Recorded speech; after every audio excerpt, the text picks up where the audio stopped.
love it with some passion. Rubber band and the money that keeps stacking. Got a honey who come with elite fashion. She too fine, I tell her that thing magic. You ain't a hustle, you broke, well that seems tragic. Gotta catch in the field like deep passes. I tell her plug if it's sticky, then please. What is going on? What is going on, sports fans, NFL fans, Bills fans, Jets fans? The whole crew is in the building tonight. We got the whole crew for the first time this season.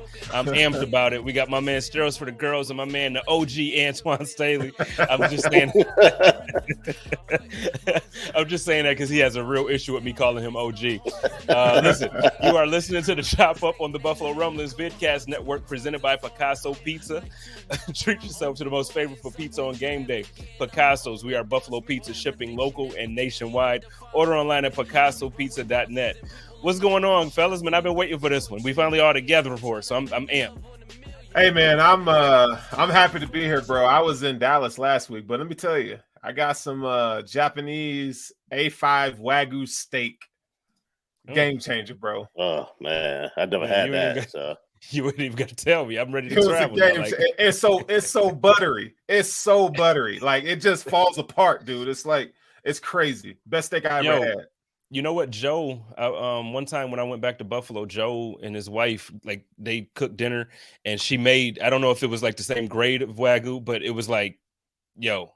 So I mean, if it's what she made or better, like if it's better than what she made, then I really need to go because she needs a restaurant. And Joe would tell you, I'm not lying about it. Like I sent you some pictures of just when you've seen how she cooks. Yeah. So if it's like that or better, yeah, we need to travel. Let's go back to Dallas. Yeah, we need to because it's always some good food in that's Texas too, right? I mean, all they do is eat. Yeah, down south. Yeah, I know all about the down south. You do too, so yeah. So look, let's get into it. There's a couple stories around the league that we can get into before we get into like all the games, and I don't want to brag about baseball or nothing like that because I know that Antoine ain't, you know what I mean, like so I don't want to get too deep into the baseball talk. Now we even can talk baseball. I mean, I'm all good. I can talk about anything. So yeah, I mean, I've been paying attention to the Yankees. So well, no, I was saying it more so because you a hater. That's all. But let's let's start off though. Let's talk about this. Well, first, let's start with the roughing the passer. I don't even know if you want to call it like human error thing that's happening with the refs, or if you want to call it, I call it error, but we can call it emphasis. Yeah. Like the way these calls have been going, man. I'm one of the guys that's like, we protect the quarterback. We got to protect the quarterback.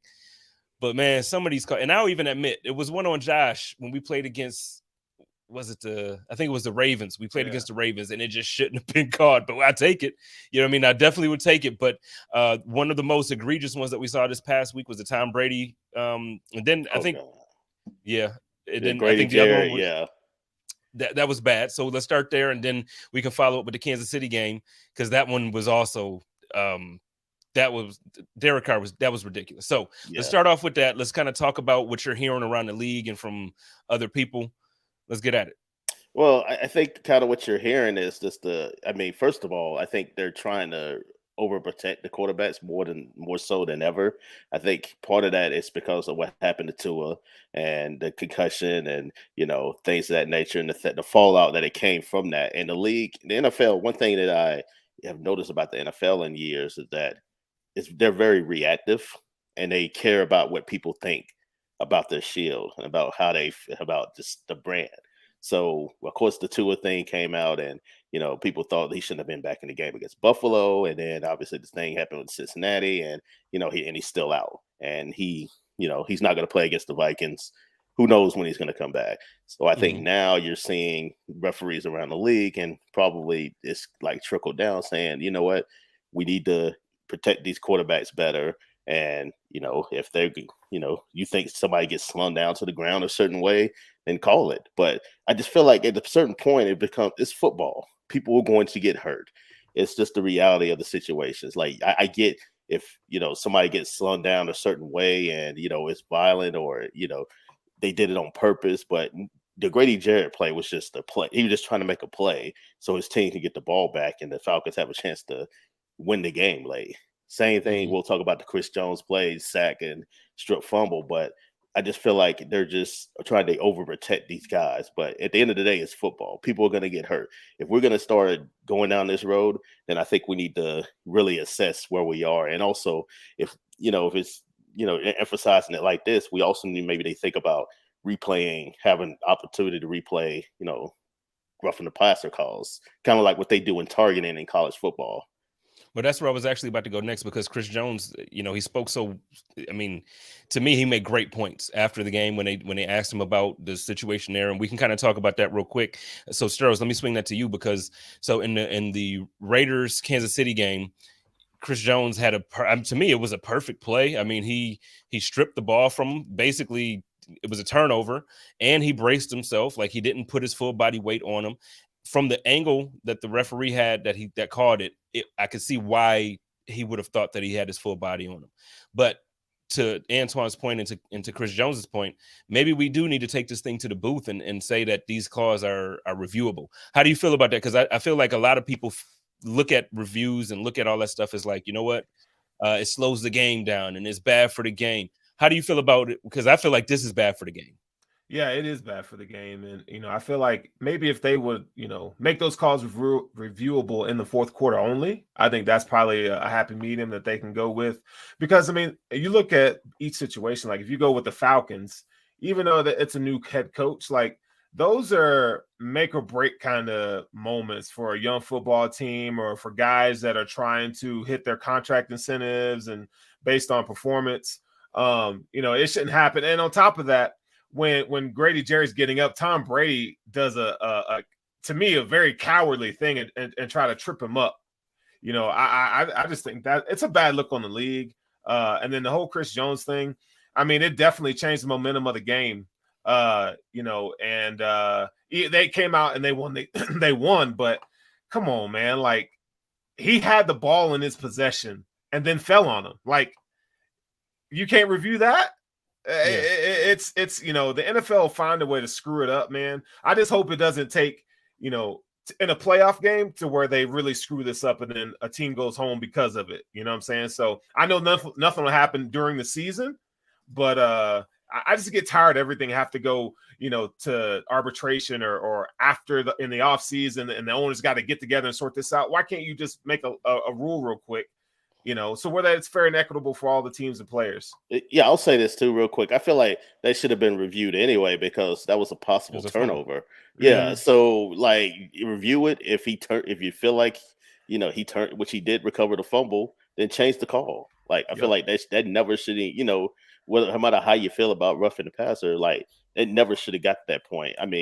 Obviously, I just feel like that was just a no-brainer on everybody's part there.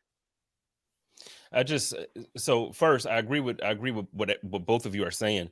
But the thing is, Steros, I know you just mentioned like that time for the Chiefs, it didn't lose them the game. Guess what? For the Ravens, it did. You know what I mean? Yeah. It lost the Ravens the game. And as a Bills fan, obviously we came out on the quote unquote right side of it. So we feel good about it that day. But it's just bad for football. And to me, it's like, it has to get to a point where I feel like referees need to be held accountable to another level. Like, look, if these players got to come out, y'all got mad at Cam Newton a couple years back after the Super Bowl because he ain't want to sit there and talk. Y'all got mad at Marshawn Lynch and I'm just here so I won't get fined. Look, the referees need to come out and they need to have accountability and speak to the media the same way the players do. Hey, what the hell happened on that call on 4th and 1 with 2 minutes left in the fourth quarter? What happened here? Can you take us through what you saw or what you felt happened on this play? And I feel like if you hold those referees more accountable, I feel like these things will happen less and less. Because even after the game, like the way they interview, I saw an article where they actually asked the referee, and he's like, well, the quarterback still would be protected as whatever. Like, I forgot the actual explanation, but he was basically saying, even with the fumble, because he was the quarterback and because of the way he was falling, he was protected throughout the entire play. And I just think it's crazy that the explanations they give people when it's like you can fall back and I can send you a text message and not have to deal with your emotions. Cool. No, put that man in front of the camera, put that man in front of a national audience and have him speak up for exactly what he called. Yeah, Well, they. I was just gonna say real quick, they do have pool reporters that talk to some referees. Like they talked to Jerome Booger, after the game against the Buccaneers and Falcons. But at that point, it's not in front of the camera. It's not like a normal press conference. It's just kind of like that guy's going behind the scenes talking to him. And I think at certain points, some of those referees feel like, okay, we have to like double down on what happened, even if we don't necessarily agree with it, just because the brotherhood are officiating. You don't want to necessarily call somebody out, but yeah, I think the NBA has done a good job, especially if you notice they have a Twitter account where they kind of talk about something like this, like the missed calls and things like. I think the NFL would be a great service if they did something quite similar as well. Yeah, I feel like the NFL needs a blog. They got too many. Yeah, they need a blog. Yeah. The NBA, I think the NBA kills the NFL when it comes to like being relevant, and current with players and how the flow of the game and stuff like that. I think if we put referees on blast, some of them dudes gonna get murked for the stuff that they do, man. So. But it'd be nice for entertainment. It'd be great for TV. But I just hate those clinical answers. The legalese answers. Like, come on, man. Like, do you really believe that? You know what I'm saying? So it needs to be fixed. Right, like you don't even believe what you just said, and you're gonna spew that to us. I bet. Well, that's what I said. Like that's how I feel when I watch it. Yeah, the pool reporter. I was just like, yeah, it's kind of a bit of a joke because they're not in front of the camera as you said. They just, like I said, I feel like a lot of those guys just kind of double down on what happened, and something needs to change for sure. All right. Well, I think we're all in agreement there. So there's no real debate. This is bad for the game. They need to fix it. And really, I hope and I know they won't, but they should fix it prior to the offseason. Like at the ownership meetings or the owner meetings or however you call it, that's normally when a lot of these things are brought up and then things are changed or whatever. But I think it's one of those things that the way they're putting emphasis, like Antoine said, the way they're putting emphasis on these calls is going to affect the playoff game. And you're going to have, depending on what game it is, man, it's gonna be crazy. But let's move on. Earlier this week, Snyder, the owner of the Washington Commanders, basically came out and made it, or I don't know if he came out and said it or if it was just reported, if somebody got the news, but that he had a PI, he had an investigator basically go out about half the league and Roger Goodell, and he said, look, I'm not losing my damn team unless I'm going down with a fight, and I got dirt on everybody. I don't even know how I want to ask this question, but let's just get into it. Antoine, how you feel about this, man? I mean, it's just one of those things like, yeah, if I'm going down, everybody else going down with me. And we know you got a lot of owners, you got a lot of dirt out there in the NFL. And I mean, look, Daniel Snyder, the birds are circling. Everybody knows that his time is coming. It's just a matter of time. And he's trying to hold on to this team. He really didn't want to change the name of the Washington team until like PR. Like he did it for a good PR move, just because of everything that was going on behind the scenes. They thought, oh yeah, let's change the name just to kind of, get some heat away from what's really going on in the building. But yeah, I mean, not even talking wins and losses, just because what he's done with the Washington franchise. I mean, that he's going that whole franchise just completely been ruined by him. I mean, it's no like it. I mean, with all the disrespect, to be honest with you, I grew up in North Carolina. I know how important that franchise was to not only North Carolina. I mean, that was North Carolina's team until the Panthers came, and then there's still a ton of Washington fans there, and then obviously the Virginia, DC, even Maryland area. So I mean, it's just really a damn shame where we have somebody that, like I say, has been terrible. You look at his record, with the team since he's taken over, and then now you got to factor in some of the sexual harassment and things of that nature they're also dealing with. It's just really a shame, and it really tarnishes a really, great franchise. Man said, I mean this with all disrespect. Sterles, how do you feel about this, man? I agree, man. It's almost like the whole Epstein case. It's like when Jazane, we don't know the names, right? And I hope that he actually comes forth with all the information that he has, because I feel like owners been doing guys dirty for a long time. And these are just my personal feelings, but it's almost plantation kind of feeling, Now I know, players have their roles and owners and coaches, they all have roles, but if you're going to hold the players to such this high standard and they can't do this, and we've just legalized for them just recently, or why are these owners sitting behind this cloak of righteousness? Like your stuff stinks too. And so if he can come out and point it all out, it's a coward way to do it. But I mean, at this point, hey, it's good. It's good for entertainment, but yeah, they need to be reprimanded for the shady stuff that they do that we, the public, don't see, because you got to protect the shield. Yeah, and then the thing is, though, the report went a little bit further and said that he has something on Roger Goodell too. So it's not just the owners. He's coming at the commissioner. He said, look, I'm coming for you too. And I think I don't know. I've been hearing that a lot of people who have left the organization during all of these things that's been going on have said, like, well, no, we feel like Dan is the most powerful owner based on the things that he knows and based on this. I used to always feel like they're saying that. A lot of people have said, "Oh my a lot of people. God, he is. That's not good. That is not good." I mean, it's true though. I mean, just think about like the power that you have is within the things that you know. So he feels like, they feel like, he has all this information about everybody that he's not going to lose his team. You have to remember, you have to have like 24 owners vote you out. If it comes to that, they have to decide to have him voted out. And then they have to actually have 24 owners vote him out. So, and in that case, that's probably not going to happen if you have dirt on like half the league. Yeah, to get 24 votes in that situation, it'll be ugly for a lot of people. I feel like the league would burn, man. And I mean, I don't know. It's just an ugly situation because, like, the thing is, he got in this situation with his organization, and now instead of him just saying, like, you know what, all right, I did it, he's going to take everybody down with him, and it's just wild. It's just wild to me to think about. So, well, let's move on from that because it's really not much of it was one of those stories that came out, nothing major to talk about. Let's get into some of these games, man. I'm looking forward to the weekend. I feel like obviously we're going to get into this Bills-Chiefs game. I think it's the game of the week. I don't know why it's not like, I know it's too, I don't think it was even possible to be flexed, but I don't know why it wasn't in like a Sunday night or Monday night. I have the answer to that because CBS, certain games you can, protect. That was one of them that they protected. And then since it was on, and then it was on Sunday night last year, if you remember. So they wanted it for the 4:30 slot, essentially. I mean, they smart. They said we want our coins, and y'all ain't taking it from us. So I can't even be mad at that. But so before we get there, let's start off with it. The Ravens and Giants. I'm excited about this one. Like, I still think the Ravens are better than obviously what their record shows. They lost to us. They they had some tough games there. They lost to Miami, which was crazy. But the Giants have been, I don't think that they're a better team by any means, but I think they're motivated. And Brian Daboll, man, he's out there.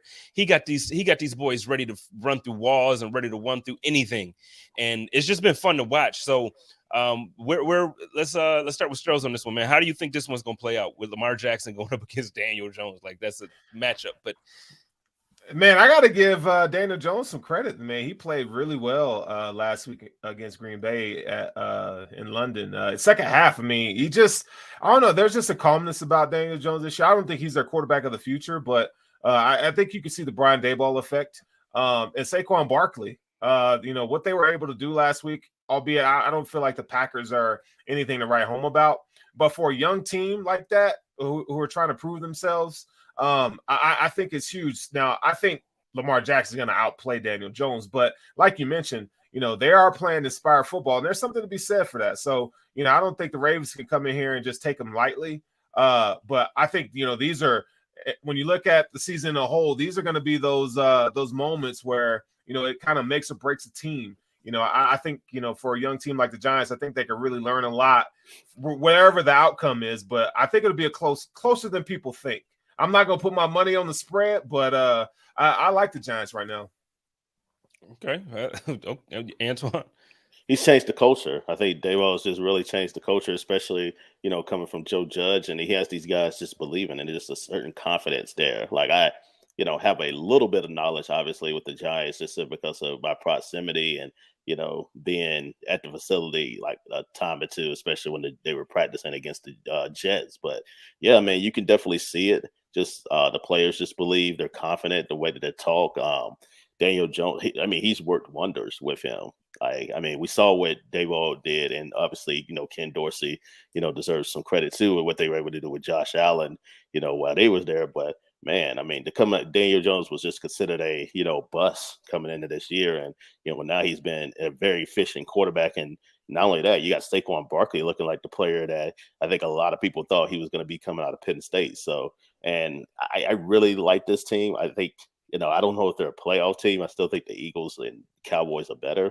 But if the Giants end up getting 8-9 wins this year, that's a hell of a job by Daboll in year 1 too. So there's a lot of excitement. It's really especially around both New York teams too, but especially with the Giants right now.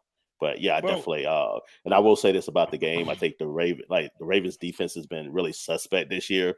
And I think that's what's going to keep the Giants in the game throughout. Well, let's look at it real quick though, because you said if they win 4 more, or you said if they get 8 or 9. Right now they're sitting at 4, 8 or 9. So the Ravens that's a tough game. I'm going to go against them, and I'm going to say the Ravens are going to take this. But look, the Jaguars is absolutely winnable. The Seahawks is winnable. The Texans is a winnable game. The Lions winnable. Then they go against the Cowboys, who I hear what you say when you feel like they're better. I think if Cooper Rush is playing quarterback, I don't think they win that game. I think the Giants can win that game. I'm on the team where I look at Cooper Rush and I feel like he's just a game manager and he's not losing games for them. But I think Dak is the better quarterback, and I don't understand why the debate is there anyway. I get it; they won some games in a row. It wasn't because Cooper Rush won the games; he just didn't lose them. But going past the Cowboys, then you got Washington again. They're gonna beat them, I think. The Eagles, that could be an L, but then you got Washington again. The Vikings on Christmas Eve, that's a tough one. The Colts, depending on, what we've seen out the Colts this year, you don't think the Giants could beat the Colts? Oh yeah, they could. Yeah, and then again the Eagles. So just looking at that, I see not easy, but I see a real possibility of another 6 or 7 there. Out of, I don't know, man. Out of 12 games, I could see 7. Yeah, it's possible. I just, like I said, I think that's why I said I think they can win 9 games. Like winning 9 and 8, especially considering I think a lot of people thought they would just be the worst team in that division. A lot of people thought they would be what a Washington team is. Like Washington is just kind of down the dumps. They talking, people are talking about quarterback change and all that, but man, the Giants have just been super impressive so far. And like I say, just Daboll is just instantly ignited just a jolt of energy within that franchise. I love Dabes, man. I love Dabes. I know, dog. Yeah, let's flip it. Let's flip it real quick though and talk about the Ravens for a second. But I'm sorry, Sturge, you wanted to say something about Dabes? Nah, man. I love to see him shine, man. I just think it's so dope. My only thing is, and I understand it from a coach and player perspective, but just as a fan, like, man, you really have a great opportunity to get your quarterback of the future, and it's like they're winning all these games, and it's like, man, if they could have just like sucked this year, got their guy moved on. I just don't think Daniel Jones is the future. I think Daniel Jones is as good as he's going to be with Brian Daboll right now. I don't see him getting any better. I just hope that he can get the quarterback that he needs for the future so they can continue to build. Yeah, you know what they could do? They could do what the Chiefs have done and some other teams. Like they've traded up to get quarterbacks. That's what the Chiefs did to get Patrick Mahomes. They had Alex Smith, who was kind of like they were making the playoffs, but obviously you get somebody like Mahomes, you like next world, like your Super Bowl contenders. So what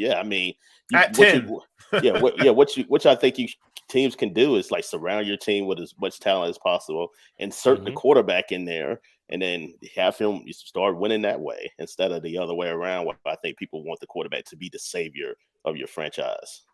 Yeah, and I agree with that completely. I've been telling Giants fans going into the season and even still now, Brian Daboll, I feel like he's actually one of those coaches. I'm not going to put him on GOAT level by any means. I love him. But the thing is, the guy, he's good at getting maximum efficiency out of his players for what they're good at. Like he figured out, oh, no, this was what Saquon should have been doing this whole time. And guess what? Now he's back doing the stuff that he's supposed to be doing. Yeah. He's not putting Daniel Jones in a situation to try to win games for him. He's putting him in a situation to be efficient, to make some some good throws. Like he's made a couple throws that had me like, oh, okay, Daniels, he got something for us. But at the same time, he's not taking too many. To me, it doesn't look like he's taking too many chances. He's making good throws, good decisions, and because of that, the team looks like, like you said, they're motivated. And I don't know, man. I just think that when it comes to that division, I don't think the Eagles are who we think they are. No. And that's just me. I saw them in person last Sunday and they completely dominated until, like, obviously it was, to me, that game was closer than it should have been against the Cardinals, but I don't know. I just don't think the Eagles are who everybody thinks they are because of the record, the 5-0 record. But let's flip it and talk about the Ravens for a second. I think Lamar Jackson, man, he's going to get his bag, but I feel like the way the team is performing this year, they're going to try to use that against them. Like, it's been some tough games. It's been some games that they've, had big leads, and then teams have come back and won, us being one of them, Miami being another. It just hasn't looked the best in that regards for him. But I can't put that on Lamar, man. Like, he doesn't play defense. Right. Yeah. So it's like, but then other people will say, yeah, but you're not scoring in the second half. Like, we shut him out in the second half. He has to score. He has to. Yeah. If you're that guy and you're looking now, you're talking about. I even hate to say it this way. You're looking for Deshaun Watson money, where it's fully guaranteed, $250 million or whatever it is that he's looking for. You got to win the game. Throws. Yeah, you got to win the game. You can't be, like, well, I was up 17-20 nothing or 20-3, and no, you got to keep it going in the second half. Like, that second half comes, okay, you in the halftime at 20. I need another 15 or 17 points out of you in the second half. I just don't know. Yeah, I think. Even if you look at the Bengals game, I think he missed some throws there too that would have, put them up a lot more than what they were. I mean, obviously, still winning the game, but yeah, I mean, he's probably going to get franchised. I think we all know that franchise tag, is just because I don't know if the Ravens necessarily want to commit that. Not even necessarily having to do with wins and losses. I think injuries might play a role, the style of play, and they may decide we don't want to necessarily commit $300 million to a guy that, has that type of style, kind of like a Michael Vick type of thing. But yeah, I mean, man is all world. Like, he deserves the money. I think he's not the reason they're losing games. Like I said, their defenses and really just all the injuries that they've had. So it's not, he's not the reason. Like, he's really, without him, they're probably about where the Steelers are. Yeah, no, you're right. Absolutely. Yeah. He had two throws, one on the right sideline where he obviously overthrew Duvernay, and then he had one in the end zone. Those are two throws that I noticed that he would love to have back. But at the same time, it's like, okay, he missed those two throws, but that last drive that they had to put themselves in position to ice the game out, he has some pretty big time runs to get them in the position that they, to win that game. And so, it's hard for me to judge him off of that Bengals game just because it's a divisional game. They know each other so well from a schematic and personnel standpoint. But you're right. You guys hit the nail on the head. He has to come through in those marquee moments, almost like those Heisman moments that we see in college football all the time. He's got to start coming through on those if he wants that guaranteed contract. I would hate for them. I think it's almost disrespectful for them to franchise tag him because you drafted him knowing what his skill set is, right? Mm-hmm. And it's not like he hasn't produced. Now, I know, they probably want a little bit more and so forth, but, I just think there's a happy medium to be found in all that. Let's talk about the another division that I feel like, to me, has been very surprising this year. We have a matchup for the Jaguars and the Colts, and that division to me is just all out of whack. I thought the Colts would be like dominating. The Jaguars came out this year and they looked like the best team in the division, and then they lose to the Texans. I don't know what the hell is happening. So that game I think should be fun. I'm expecting Jonathan Taylor to be like, okay, I'm back. I had some bad games. I had an injury. Okay, I'm back. What are we expecting from this game? I guess I'll go ahead. I'm about to say, I think their offense, their problem, not even just say Taylor per se. I think their offensive line is just terrible. Like, it's been really bad, and it used to be the strength of the team, and all of a sudden, I mean, Matt Ryan can't get protected. I mean, you can't even, the running backs are having trouble, no matter if it's Hines or Taylor or whoever's back there, and I think that's a big issue for me. So, I mean, you're playing a Jacksonville team that defense is looking, much improved there. Devin Lloyd, I think, is, arguably the best defensive rookie right now in the NFL, at least, him and Sauce Gardner, and, Stingley's up there too as well. But yeah, I mean, it's going to be a challenge. I really do. I mean, you would expect Jonathan Taylor, if he's going to turn it on, this will be the game to do it. Because if not, then I don't know. Like, I just really don't know about the Colts this year, to be completely honest. And it seems like, maybe the Titans do pull away and end up getting this division. It's just wild to me, man. And I agree with you about Taylor. I don't think it's him. I think he's good still. Like you don't lose all of that we've seen. You don't lose it over one summer. That line is trash, man. But you know what it reminds me of? A couple years back, it was like the Dallas Cowboys line was the strength. And it was like everybody was talking about how they had like 4 number one draft, not number one overall, Pro Bowlers, Pro Bowlers and first rounders and all this stuff. And now it's like that's not the strength anymore. And now I just feel like the same thing happened with the Colts. And that's crazy. Sterling, what do you think about the Jaguars though, man? Like I said, they started off and it looked like they might be the best team in Florida at the time, like in the early part of the season. And then now, like I said, you come out and they did. Come on, man. You tell me they didn't. Come on. Tell me they did the first few weeks. The best team in Florida. They weren't better than the Dolphins, though. Or Tampa Bay. Tampa Bay. They were better than Tampa Bay. Come on, man. They were better than Tampa Bay the first few weeks of the season. Are you kidding me? They were not. But Tampa had no receivers. They were better at the time. I'm not saying overall 1-53 that the Tampa Bay Buccaneers aren't a better team when you look at them on paper and football. I'm talking about performance-wise, what we've seen, the Jaguars over the first 4 or 5, not last week, so the first 4 weeks of the season, they were better than Tampa. And I don't care what you say about Miami. After Tua went out, what happened? They ain't been winning. It ain't the same team. They got blew out by your garbage Jets, man. Like, what's happening? That's not my team. First of all, it's not my team. Second of all, you're not gonna claim him? You can't be over here and not claim him. First of all, I covered the team. First of all, second of all, I told you they were gonna beat the Dolphins. I sat here and told you. You did, and I ain't believe you. I didn't believe you. My man said I ain't date her. I mean, I ain't with her. Like, hey, they're not paying. They're not on my paycheck, so I'm not claiming them. Oh man, that's hilarious, dog. That's hilarious. All right, man. But for real though, Miami, I liked the team and I liked what they put together. I think Tua, obviously, he's not going to be playing tomorrow, but they said there's a chance that he's going to be playing next week. Now, like from what I'm hearing, that he's going to be back at practice next week and he's probably going to be playing next week. But still, I don't think once you, especially in a division like this where you have the Bills. I don't think that we're not talking about Miami. We'll get to Miami in a minute. No, let's finish this. Okay. My bad. See how I get sidetracked and start talking crap. But no, the Jaguars, I do think for those first 4 weeks of the season, they look like the best team in Florida. They did. Tom Brady, with all those injuries to his wide receiver. Come on, man. You can shake your head. I'm telling you, go back and look at the first 4 weeks. Christian Kirk looked like a real number one wide receiver.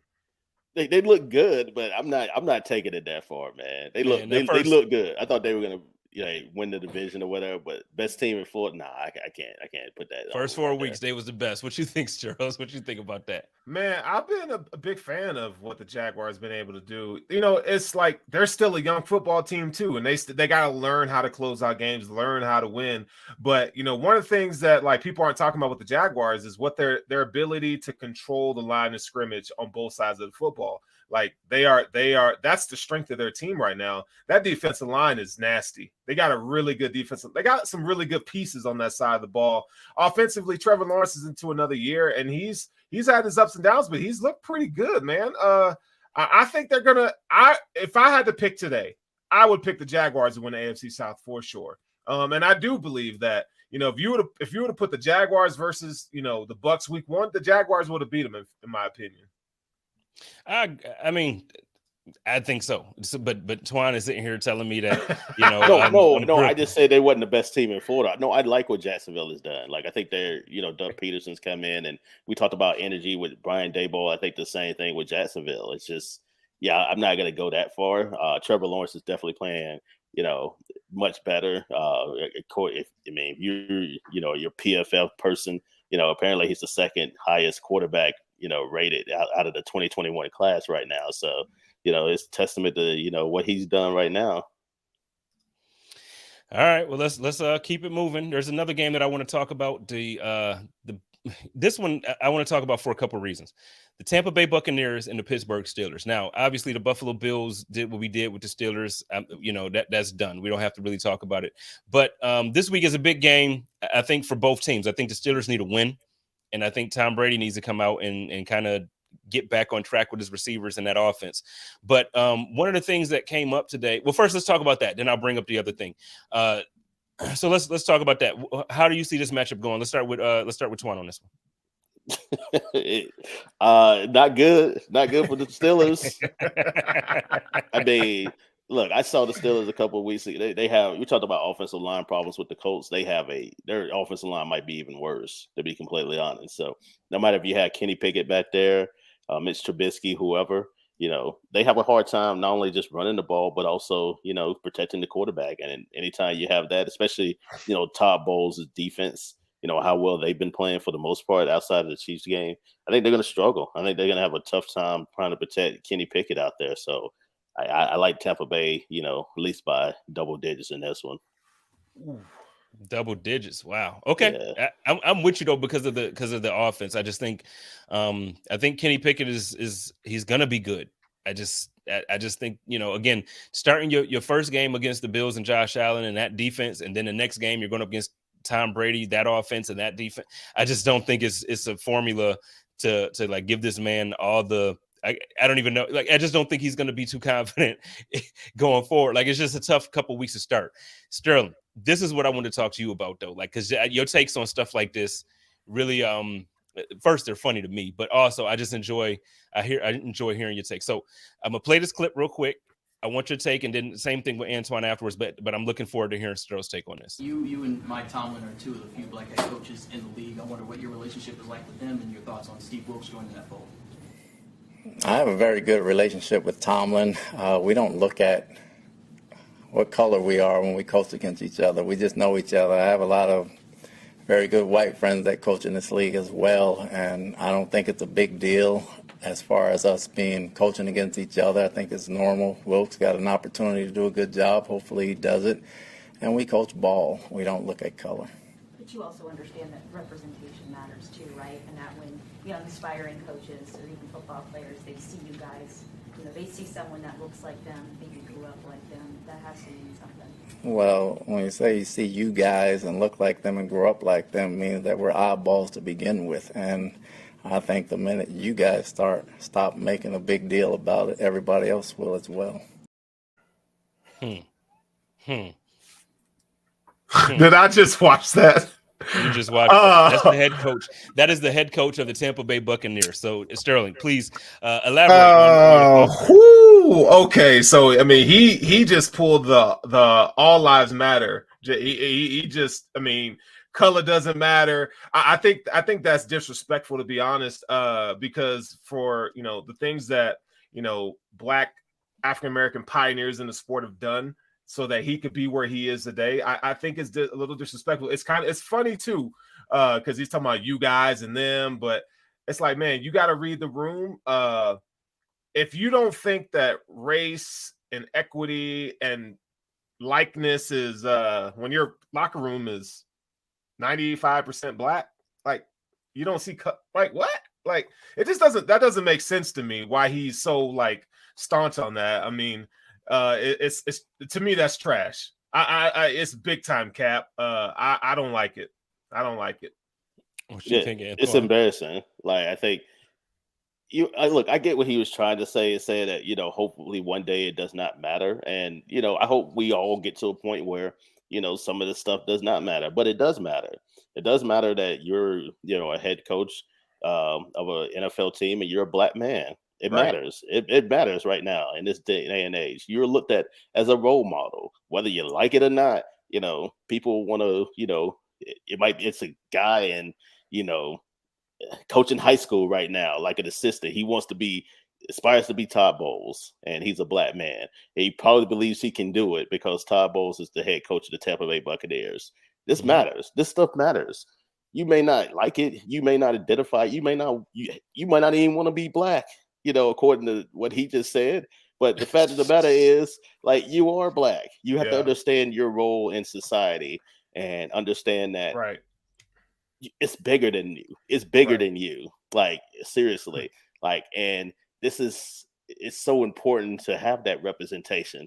So not only just for this generation, but the next one, so they feel like they can also be head coaches in this league. So it does not continue to be a problem. So we have more black coaches out there in the NFL and the NBA and Major League Baseball and NHL. If you want to have an NHL, head, we just had an NHL general manager, for the first time. So black general manager. So all this stuff matters just to be able to have that type of representation. So it's really a crock. Like, I mean, that's really probably the nicest way I know how to say it. But I just feel bad for people that, feel the way that he does, because you should be proud of who you are and where you come from. And you don't have to apologize to anybody for that. Mm-hmm. He just came out and said, "I'm OJ." That's what he came out and said. Basically, yes. I'm not black. I'm OJ. That's it. 100%. And we don't have to dwell on this. I just wanted to hear both of your opinions on that, because I'll tell you straight out. I love Todd Bowles, but that completely disappointed me, and it made me lose a little bit of respect when it comes to the things that we're talking about here. Like, there's reasons why I look up to a black man as a head coach in the NFL. There's only 4 of them. Now, Mike Tomlin, I think, is different level. I look at Mike Tomlin as a top 5 coach because he's just a top 5 coach. Like, the dude is amazing. Yeah. But regardless of how good or bad of a coach you are, to make it to this level as a head coach, like, you are you're the main guy for a football organization. Like, you're the main leader, and that's how you brush it off. It's kind of disappointing. But I would like to see what Mike Tomlin would have to say in regards to that, because I can tell you, like, this covering, a guy like Robert Saleh, who was Muslim, and things like that, he takes pride in that. He takes pride in just, that's being where he's from and how he grew up and how he got to this point. So I like I say, like you said, I think that's very just disappointing on a lot of different levels, just hearing that. Well, let's switch over to him real quick. Let's talk about that game, because the Jets are traveling to Green Bay, and they're going up against the guy that I always felt like was the greatest quarterback I've ever seen throw the football, in Aaron Rodgers. But this season, he has not looked like Aaron Rodgers. Talk to me a little bit about what you expect. I think for me, like, first of all, Aaron Rodgers is battling a thumb injury this week. I know he practiced on Thursday, so it seems like he's going to be good to go for that. But I think the bigger issue is really a couple of things. One, just him gaining chemistry with his wide receivers.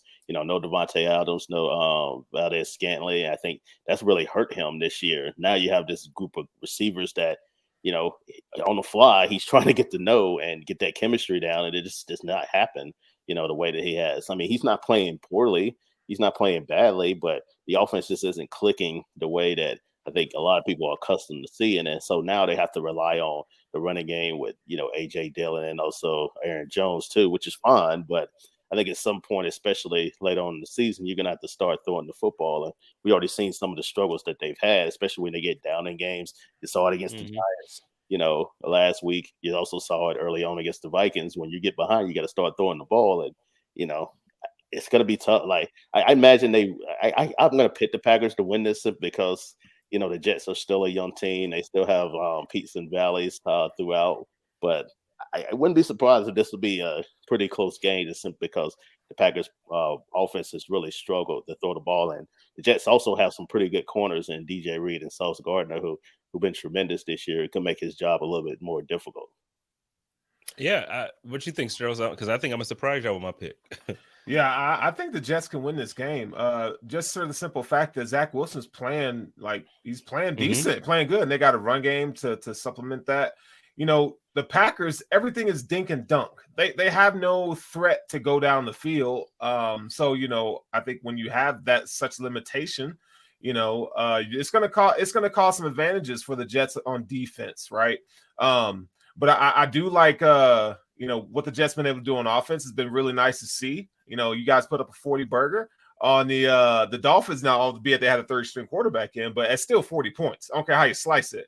You got Breece Hall and those guys playing better football, man. So, Garrett Wilson is another guy. So I think the Jets are definitely, I think they can win this game. But if I were to bet money, I would definitely pick the Jets on the spread. Yeah, I was going to say, Teddy Bridgewater did start the game, but they knocked him out on the first offensive possession. Right. So, yeah, I'm going Jets for basically all the reasons that you named. But I think, when it comes down to it, Aaron Rodgers absolutely regrets this divorce from Devontae Adams. And I don't care what anybody says. Devontae Adams regrets it, and Aaron Rodgers regrets it more. There's just no chemistry with any of the receivers. Randall Cobb is Randall I don't Cobb. want to. Right. You know what I mean? And it's He's like past his prime carrying Cobb too. And I keep saying, and I understand how he looked down there in Tampa. I still feel like Cole Beasley would have thrived in this offense. I'm going with the Jets, period. Like, I just feel like the offense of the Packers is not the same that it used to be. Aaron Rodgers is not he's Aaron Rodgers, but the hand injury you mentioned, I just don't see it happening. So I'm about to say, if the Jets win this game, I might need to start reevaluating my January plans. Because, like, I'm not saying they're going to make the playoffs, but I think people are going to start thinking, like, they have a chance to be one of, like we talked about last week, be one of those 3 wild cards teams. Like, they're gonna take those couple L's to the Bills. They're gonna take another L to the Patriots. So I mean, they ain't gonna make the playoffs. I think they might beat the. Like, I told you, like, I think they're gonna beat the Patriots at least one time. At least once. I don't. I think, and we can talk about that real quick because the Patriots, they play the Browns. I think the Patriots. Well, Bailey, I don't know. I don't know. I think the Browns have surprisingly been more impressive without Deshaun Watson than I thought they would be. Like, they've actually played a pretty, like you would almost think with Deshaun Watson kind of in the flow of things, they might be undefeated right now. Like, with the way they lost certain games, you look at it, it's like, damn, like now they're going to come back and this creep is going to actually be in a good situation and the team is going to be good. I just hate it, man. I hate everything good coming to this organization because of this whole situation. Yeah, I'll say this real quick too, like, just to kind of, since we'll go to the Browns Patriots, I think what I'll say is this: like, the Jets are the toughest, like, outside of the Bills anyway, the toughest opponent the Jets will face the rest of the season. If you look at their the win-loss right now, like, that's it. I mean, they've got the Vikings later on, but that's really about it. I mean, they got the Bears, the Seahawks, the Jaguars. I mean, they have a lot of games where they could sit there and win. So I think 9 wins isn't out the question. I don't know if that's going to be enough to get you to the playoffs, but it's certainly not out the realm of possibility, especially if they were to win this game. They win this game, then you're like, yeah, they're definitely, I think they're going to finish over 500 at least. Shout out to the Jets fans, man. Y'all got something to be excited about. I got my homegirl back at home in Buffalo, Brandy. She's we've been friends since like 5th grade at City Honors, and all she does is talk about the Jets. She got something to cheer for this year. Shout out to Brandy. Division is much better now. I mean, you got the Bills, the top dog still. Like, no change in that. But I think the rest of the teams, the Patriots, I think they still might win 7 or 8 games, maybe. The Dolphins, will see what they can do once Tua gets back. And then the Jets are definitely, at least on paper, at least so far, have improved. They already have 3 wins. They had 4 all of last year. So, yeah. I'm shocked that we saw Mac Jones practice this week. He practiced a couple times, and he still looked obviously a little ginger on that foot. But I'm just completely shocked that he was even healthy enough to practice. Strohs, what do you think about this Patriots-Browns game? And then after this, we'll switch over to the Bills game, and then maybe talk about that Monday night game. No, we'll talk about the Sunday night game, not the Monday night, Sunday night. Amari Cooper. Hey, Amari Cooper's been balling with Jacoby Brissett, man. I think there's an issue when it comes to Hunt versus what's their running back's name? I'm thinking of Browns running back, Nick Chubb. Yeah. Oh, they're trying to feature Hunt a little more than they need to. Like, I mean, he's playing okay, but I mean, Nick Chubb is just killing. And I don't know if it's maybe because they're trying to preserve him for, later in the season, but man, if he's got the high hand, just keep feeding him, and he's unstoppable. But Amari Cooper's been having a really good year so far, man. I got him on my fantasy team. That dude don't disappoint. But Bailey Zappi is another, before the draft, I felt like he was probably one of the most pro-ready quarterbacks coming out, just for the system that he's in and certain skill set. So I was actually surprised that the Patriots got him. So I'm not surprised by his play right now. The fact that they are talking about a quarterback controversy in New England is what's funny to me. This defense that they have is still pretty good. But outside of that, I mean, Ramondre Stevenson don't scare nobody. Jacoby Myers don't scare nobody. They really don't have any weapons on offense. And when you look at like the flow of their play calling and stuff like that, it just doesn't look very in sync. So I think teams are going to continue to figure out the Patriots. But I, like you guys said, I only see them winning 7 or 8 games this year. Yeah, that's kind of my point too. I mean, they don't have anything that's great. They have no skill position play. Their defense is good. The defense is still, their defense is going to be solid on the Belichick, but they ain't scaring nobody what they Right. got offensively, like not at all. I low-key can't wait to play them. Like I'm like, Oh. what week is the Patriots? You know what I mean? Like I'm looking at this. What week are they cut? Like let's do this. And before it used to be one of those things where it's like we would look forward to it, but it was a different feeling. It was like, man, okay, it's a big week. Now it's just like, all right, man, come on in, come get this ass whooping and go head back home. It's like a homecoming game. Yeah, that's how I feel for it. So, you know, it's like I expect it to be like the Steelers. They got a little bit better of a defense. I think, like you said, Belichick is always going to have defense ready to play. But yeah, I'm not worried about. Now with Mac Jones, I think Mac is better than people give him credit for. Though I really do. Yes. I think Mac is a really good quarterback, and he puts the ball. I've seen some throws from him this season that's just like, wow, I didn't know he could make those throws. So, you know, we'll see when he gets back healthy. We'll see what's up. Let's touch on the Bills Chiefs real quick. We don't have to go. We've been covering it all week, so we don't have to talk too long about it. But just Antoine, me and Sterling have already talked about this. So let's get your take on how you feel like this game is going to go, and who you expect to come on top. I mean, really, just can you be able to, you know, control Patrick Mahomes and all the improvising that he does and force some turnovers too? Because, you know, as good as he is, and, you know, I think he's the best quarterback in football, but he does make mistakes. He's going to put the ball in a position where, you know, defenders are going to have opportunities to get turnovers. So, yeah, I think that's basically what it boils down to. If you're the Bills, can you take advantage of some of those mistakes there? You know, the Raiders didn't take enough advantage of some of those mistakes, and they had an opportunity to win that game, but they just didn't make the plays down the stretch too. I feel like if, you know, a team like Buffalo would have made those same plays in Arrowhead too. So, yeah, I mean, for the Bills, I definitely think, you know, establishing the run, you know, taking some pressure off Josh Allen's, feeling like he doesn't have to be like Superman and do too much there too as well. So I think those are probably the two keys for me. I'm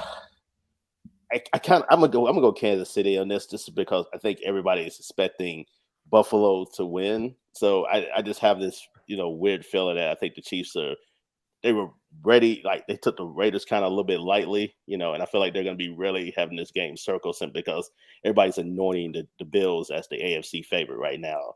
And I feel like they're probably going to take that a little personally. So I expect it to be a great game either way. Yeah, I think it's going to be. I think it's going to be a better game than what people expect in Buffalo, at least. But I think the difference this year, I think I underestimated how big of a piece Tyreek Hill was on that offense. Oh yeah. And when you watch the Chiefs all year, yeah, they've been winning. You know, they're 4-1 too, just like the Bills. I just don't feel like they're as explosive offensively. And the Bills, they still can hit you whenever they want to hit you. They can go methodically down the field, or they can hit you. I don't think the Chiefs have that same firepower anymore. And then on the flip, I think our defense is just like, if you look at their defense, they've been giving up points, especially in the 20s. Like when you're in the red zone, they've been giving up points. They're playing with two rookie cornerbacks that just haven't been strong. I don't know, man. Like, I'm not even saying this as a Bills fan. Like, honest to God, taking a step back, I know who Patrick Mahomes is. I know who Travis Kelce is. But our defense got healthy too. We got all our guys back, with the exception of maybe, well, on offense, Jake Kumero's not going to play, or, you know, so we got a couple guys not playing, but yo, we back, man. And I just feel like I don't know, Strohs, what you think? And then we can move on to that Sunday night game. Yeah, no, I agree. You know, I'm just worrying about my boy Twan down there sounding like a true Jets fan, talking about the Chiefs gonna beat the Bills and all this stuff. You know, First of all, if personally, I would like the Bills. I would like nothing more if the Bills were to beat the Chiefs, personally. So, like, I grew up a Raider fan, so like, let's just get that taken care of. I'm saying this as a neutral observer and just my own public opinion. Just you know, I just think the Chiefs are gonna win. Now, like, obviously it wouldn't surprise me. I think the Bills are the best team in the AFC. They're my Super Bowl pick. I've said this like multiple times. I think they're the best team. See, I just don't understand though, because the other day I tweeted out that I was ready, and you was like, "Y'all got this." And now on the show, you coming on here changing your tune, and you know I got to call you out on it because you act. I wish I had the tweet ready. I didn't know you was gonna say that. I mean, can I change my mind? Like, you can't. Not on the Bills, you can't. I noted. Yeah, I'll know this for the next time. All right, well, let's talk about this last game before we get up out of here, man. I think the Sunday night football game is going to be one that everybody is looking forward to seeing, because right now they're the same way you're talking about how the world is anointing the Bills. I think everybody's now anointing the Eagles because they're 5-0. I just don't think that 5-0. we'll talk about it. The Eagles and the Cowboys, Sunday Night Football. This is a game that Cowboys fans every year look forward to. Eagles fans every year look forward to. It's going to be a fun one. How do we feel like this one is going to go? Let's start with Sterles on this. Because Twan, I think, is capping all night. So let's start with Sterles. I think Wow. Listen, man, I think the Eagles are going to lose their first game this week. I think Dallas has the defense and the athletes to match up, right, with them very well. Jalen Hurts is going to have to throw the ball. He's going to have to be an efficient passer, not just a runner in this game. And I think they're going to be able to take the running game away. Right now, I believe, the Eagles are allowing 17 points a game.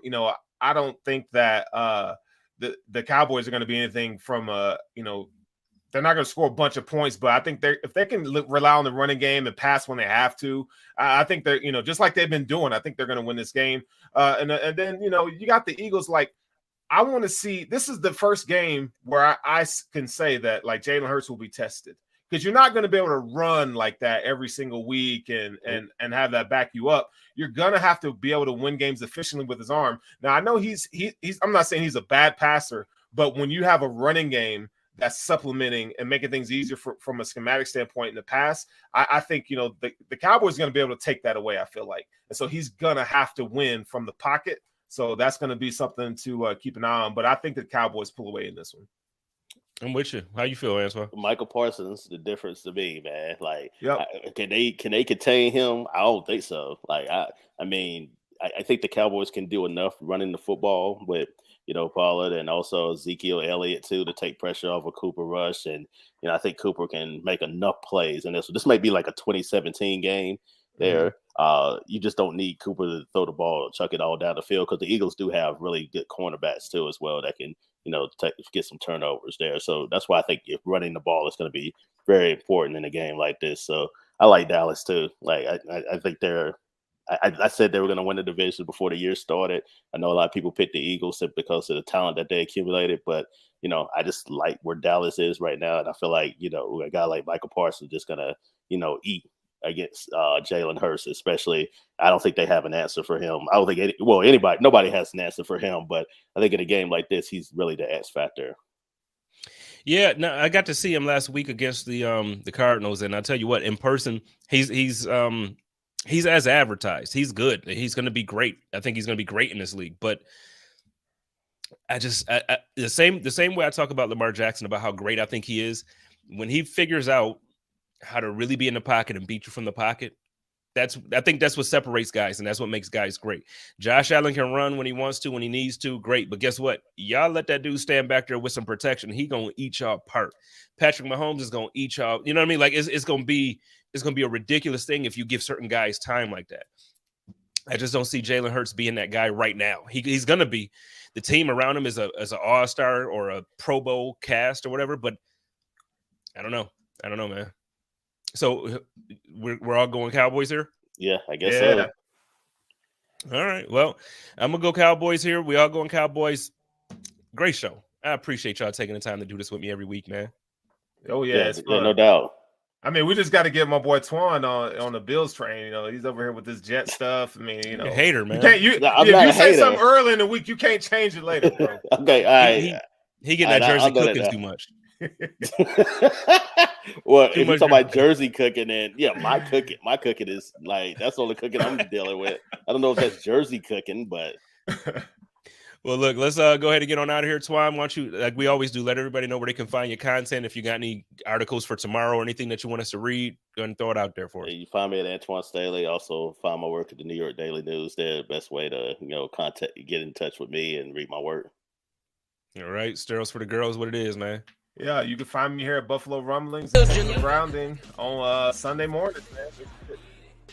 Yeah, I know how we do it. I love each other. And always positive, less negative. Go Bills. I know Twan ain't gonna say go Bills, so go Bills. Go Bills. You know we gon' start.